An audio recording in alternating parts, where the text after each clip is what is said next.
বাংলাকে বিক্রি করতে যেও না।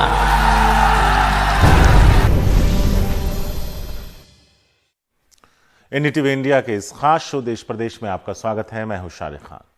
हुगली में जहां पीएम मोदी ने सोमवार को रैली की, वहीं ममता बनर्जी ने बुधवार को। इस रैली में भी वैसी ही भीड़ उमड़ी और ममता के सुर भी उतने ही तीखे दिखे।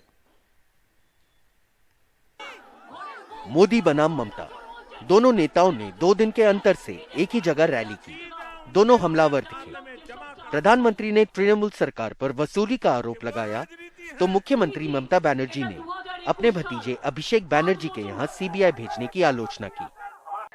आज के पश्चिम बंगाल में किराए पर, अगर किराए पर बिल्डिंग भी लेनी हो तो उसमें भी कट लगता है। और ये ऐसे बदमाशी कर रहे हैं कि दोनों तरफ से कट लेते हैं। बिना सिंडिकेट की इजाजत के किराए पर बिल्डिंग भी नहीं ले सकते। इस स्थिति को पश्चिम बंगाल के बारे में बनाई गई इस धारणा को हमें मिलकर के बदलना है और इसलिए यहां आसोल परिवर्तन लाना है। কিন্তু বলুন তো মা বোনেরা, আমার একটা মা বোনেদের অসম্মান করতে পারেন? আপনি আমার বাড়িতে ঢুকে গিয়ে একটা বাচ্চা মেয়ে 22-23 বছর বয়স, একটা বউ, ঘরের কন্যা, ঘরের বউ, তাকে কয়লা চোর বলছেন আর কয়লা চোরদের নিয়ে নিজে করে তুলে বেড়াচ্ছেন। प्रधानमंत्री और गृह मंत्री पर और तीखे प्रहार हुए। उन्होंने इन्हें राक्षसों की संज्ञा दे डाली। उन्होंने बांग्ला में उन पर जमकर ताने कसे। এই দেশে দুটো নেতা, এই দেশে এখন দুটো নেতা। একটা নেতা হচ্ছে হদল কুতকুত আর একটা নেতা হচ্ছে কিম্ভূত কিমাকার। प्रधानमंत्री नरेंद्र मोदी का निशाना टीएमसी था और बीजेपी उसी प्लैंक्स पे इस इलेक्शन लड़ेगा जिस पे उन्होंने 2019 के इलेक्शन लड़े। और उसके बाद उन्होंने प्रधानमंत्री पर हमला किया कि वो कह रहे हैं कि इलाके में उद्योग बंद हो गए। प्रधानमंत्री ने खासकर डनलप का जिक्र किया था। हुगली जिला तो भारत में उद्योगों का एक प्रकार से हब था। हुगली के दोनों किनारों पर जूट इंडस्ट्री थी, आयरन और स्टील मशीनों के बड़े बड़े कारखाने थे। बड़े पैमाने पर यहां से निर्यात होता था। लेकिन अब आज हुगली की क्या स्थिति है ये आप भली भांति जानते हैं। আমরা পশ্চিমবঙ্গ সরকার বললাম ডানলপটাকে অধিগ্রহণ করতে দাও। আমরা ডানলপ যেসব চালাতে চাই, এটা 2021 সাল, 5 বছর হয়ে গেল ডানলপ অধিগ্রহণ আমাদের করতে দিল না। दोनों पार्टियों के समर्थक बिल्कुल बटे हुए हैं। टीएमसी ने वादा किया था लेकिन कुछ नहीं किया। अब बीजेपी को मौका देना चाहिए। मोदी के नेतृत्व में बीजेपी अच्छी सीटें लाएगी और सरकार बनाएगी। बीजेपी सोचती है कि गैर बंगाली उसके साथ हैं। इस समय हम लोग दीदी के साथ हैं। हमारी समस्याएं रही हैं, लेकिन इसका मतलब ये नहीं कि दीदी पिछड़ जाएंगी। हुगली के उसी जगह पर जहां पे प्रधानमंत्री 2 दिन पहले बात किए थे, वहां पे ममता बनर्जी ने बीजेपी को निशाना बनाया। लोकसभा के चुनाव में हुगली में बीजेपी जीता है, लेकिन ममता बनर्जी कह रहा है कि इस बार तृणमूल को वापस यहाँ पे जिताना है। कैमरा पर्सन जीरी शंकर के साथ हुगली से सौरभ गुप्ता, एनडीटीवी इंडिया। पश्चिम बंगाल की मुख्यमंत्री ममता बनर्जी ने प्रधानमंत्री को चिट्ठी लिखी है। कोरोना टीकाकरण को लेकर ममता बनर्जी ने यह चिट्ठी लिखी। पीएम से टीकों की खरीद में मदद करने की मांग की गई है। सभी को मुफ्त टीका लगना चाहिए, पश्चिम बंगाल सरकार का ऐसा मानना है। ममता बनर्जी ने कहा, जब अधिकारियों को टीका लग रहा है तो आम आदमी को क्यों नहीं? लोगों को टीके के कवच के बिना वोट देने जाना पड़ेगा, ऐसा ममता बनर्जी का कहना है। सभी को टीका लगाना हमारी सर्वोच्च प्राथमिकता है।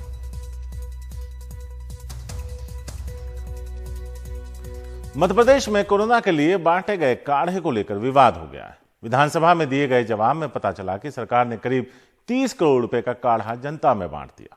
कांग्रेस इसे घोटाला बता रही है। मध्य प्रदेश में कोरोना काल में शिवराज सरकार का एक फैसला सरकार के लिए मुश्किल खड़ी कर रहा है। कोरोना के दौर में जनता को बीमारी से बचाने और बीमारी से लड़ने के लिए त्रिकुट काढ़ा बांटा गया। विधानसभा में सरकार ने विधायक जीतू पटवारी के सवाल के जवाब में बताया कि जनता को 50 ग्राम के 6 करोड़ पैकेट बांटे गए, जिसकी कीमत 30 करोड़ 64 लाख रुपए थी। इस कीमत पर कांग्रेस ने सवाल खड़े किए हैं। उन्होंने कहा आपदा को अवसर समझो। आपदा में काढ़ा पिलाने की कोशिश में 30-35 करोड़ रुपए शासन के वहन कर दिए। काढ़ा कहां गया पता नहीं चला। सरकार ने लिखित में जवाब दिया कि 30 नवंबर 2020 तक त्रिकुट काढ़े के क्रय की कुल लागत जीएसटी सहित लगभग 30 करोड़ 64 लाख 48,308 रुपए आई। 50 ग्राम की पैकिंग के कुल 6 करोड़ 3 लाख 94 हजार पैकेट वितरित किए गए। जनगणना के आंकड़ों के मुताबिक मध्य प्रदेश की आबादी लगभग 7.5 करोड़ है। ऐसे में जब लोगों से हमने पूछा क्या उन्हें काढ़ा मिला, तो जवाब सुनिए, वो भी उसी विधानसभा के बाहर जहां ये दावा हुआ। ये बताओ, कोरोना के टाइम में आपको काढ़ा या कुछ दवाई दी गई? नहीं, कोरोना के टाइम पे जो फर्स्ट विधानसभा यहाँ पे लगी थी उसमें सिर्फ टैबलेट, एक सैनिटाइजर और 2 मास्क भेजे गए थे। बाकी काढ़ा वगैरह कुछ भी नहीं भेजा गया। हमारे को इस तरह का कोई काढ़ा नहीं मिला है। और सबसे बड़ा आपको मालूम है, हॉट स्पॉट जो जहांगीराबाद था, क्षेत्र में मैं रहता हूँ। चूरन बांट रहे थे, काढ़ा बांट रहे थे जी। वो काढ़ा आपको मिला था क्या? नहीं। घर पे किसी को? नहीं, किसी को भी नहीं मिला। भोपाल से दूर आगर मालवा में भी कुछ लोगों ने हमें बताया कि उन्हें काढ़ा नहीं मिला। काढ़ा वगैरह कुछ मिला था आपके घर पे? कुछ लोग बांटने आए थे? नहीं आए हमारे घर पे। काढ़े का पैकेट नहीं मिला आपको? दरअसल ये आयुर्वेदिक काढ़ा वन विभाग के उपक्रम लघु वनोपज संघ ने बनाया है, जिस पर अब सवाल उठे हैं। सरकार का दावा था कि ये काढ़ा आम जनता को मुफ्त में बांटा गया।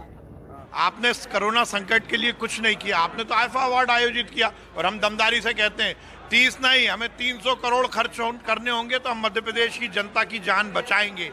सरकार का दावा है कि कोरोना से लड़ने के लिए ये त्रिकटु चूर्ण काढ़ा राज्य में लगभग 90% लोगों को दिया गया। वैसे मेरी फहरिस्त में ऐसा कोई नहीं जिसको मैं जानता हूं जिसके घर में ये काढ़ा पहुंचा हो। तो क्या कांग्रेस जो आरोप लगा रही है वो सही है कि आपदा में अवसर इसे ही कहते हैं? भोपाल से कैमरा पर्सन रिजवान खान के साथ अनुराग द्वारी, एनडीटीवी इंडिया।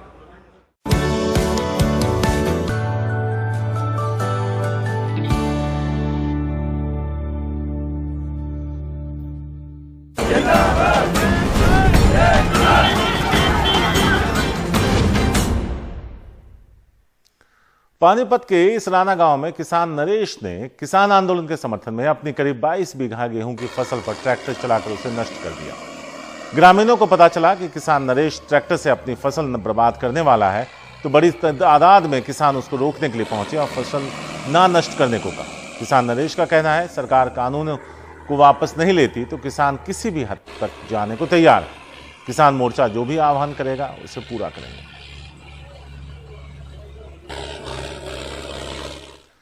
उत्तराखंड के कॉर्बेट टाइगर रिजर्व में बाघ अब ज्यादा हो गए हैं, लिहाजा उन्हें वहां से निकालकर राजाजी टाइगर रिजर्व में शिफ्ट किया जा रहा है।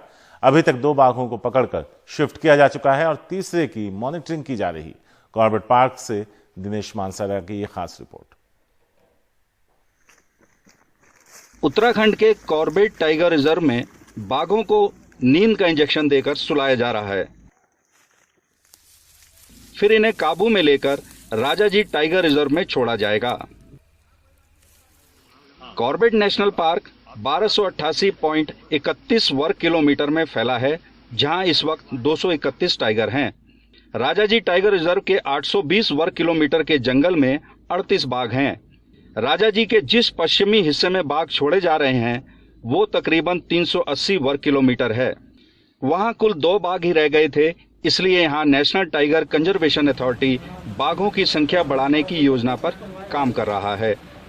जो वो एरिया है वो हैबिटेट जो है टाइगर के लिए काफ़ी आइडियल है और जो भी इससे पूर्व में परेशानियां थी, जो भी डिस्टर्बेंसेस थे, उनको अब रिमूव कर दिया गया है। 5 टाइगर्स जिसमें 2 मेल और 3 फीमेल टाइगर्स को राजाजी टाइगर रिजर्व के वेस्टर्न जोन में, जहां पर कि टाइगर की प्रेजेंस काफ़ी कम है, सिर्फ 2 टाइगर्स हैं वहाँ पर शिफ्ट किया जाए ताकि उस एरिया को वो अडेप्ट कर सकें और वहाँ पर उनकी ब्रीडिंग हो सके। जवान बाघ आमतौर पर बूढ़े बाघ को अपने इलाके में रहने नहीं देते, इसलिए कॉर्बेट टाइगर रिजर्व से बाघ अब निकलकर रामनगर और तराई के फॉरेस्ट डिवीजन में अपना ठिकाना बना रहे हैं, जहां इनकी संख्या 100 से ऊपर पहुंच गई है।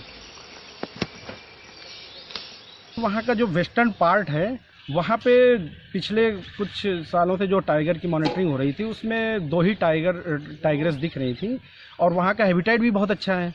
तो और यहाँ पे डेंसिटी बहुत ज़्यादा है, तो यहाँ के टाइगर अगर वहाँ पर हम ले जाते हैं और जो NTCA का प्रोटोकॉल के हिसाब से कि यहाँ से 5 टाइगर जाएंगे तो वहाँ पे टाइगर की पॉपुलेशन को बढ़ाया जा सकता है। बाघों को संरक्षण देने की ये योजना कितनी असरदार साबित होगी, इसे लेकर कई तरह के सवाल भी हैं। एक बड़ा सवाल ये भी है कि आखिरकार राजाजी टाइगर रिजर्व के पश्चिम हिस्से के बाघ आखिरकार लुप्त कैसे हो गए। कॉर्बेट पार्क से दिनेश मानसेरा की रिपोर्ट, NDTV इंडिया।